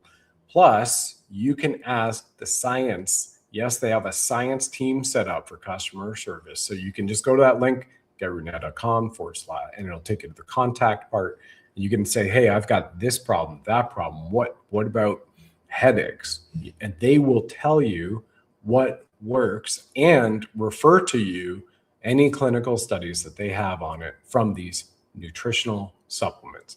There's nothing else like it. It's blessed by Maha. They've briefed Trump. They've briefed RFK. They've briefed Maha. They've briefed the United States military, Clayton Thomas, Dr. Christina Rahm. They've been on here telling you all about this over the years.